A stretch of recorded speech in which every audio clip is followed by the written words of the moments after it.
আমার রোজকার জীবনযাপনে এক একদিন এমন যায় ভীষণ খারাপ লাগে, শরীরটা মাথা ঘোরে, মানে কোনো কাজ করা যায় না। আর এক একদিন এতটা ভালো লাগে, একদম ফ্রেশ ফ্রেশ লাগে। তো আজকে না ভীষণই ফ্রেশ লাগছিল, তো ভাবলাম আজকে যখন ভালো লাগছিল তাহলে চট করে ঘরের সব কাজ বাজগুলো কমপ্লিট করে ফেলি। কারণ বলা যায় না আবার কখনো হঠাৎ করে আমি বিমার পড়ে যাই। সব ঘরে বেডশিট গুলো চেঞ্জ করে তারপর জামা কাপড়গুলো মেশিনে ধুতে ঢাললাম। আজকে না হাতে ধোবো না, জানি না কিসের জন্য হাতগুলো এত ব্যথা হচ্ছে, দুটো হাতই আমার প্রচন্ড ভারী হয়ে গেছে। তারপর জামা কাপড়টা ঢেলে এসে ঘরটা মুছে নিয়েছিলাম।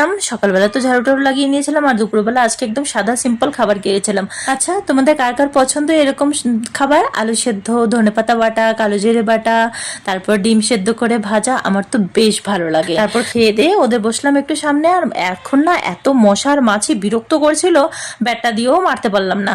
তারপর ওদের বিকাল হলো পরে দুধ দিয়ে দিলাম, তারপর ওরা চলে গেল টিউশন। তো চলো আজকে এইটুখানি, ভালো লাগলে সাবস্ক্রাইব করে সাথে থেকো। আবার দেখা হবে কালকে নতুন আর একটা মিনি ব্লগে। সবাই ভালো থেকো, সবাইকে টাটা।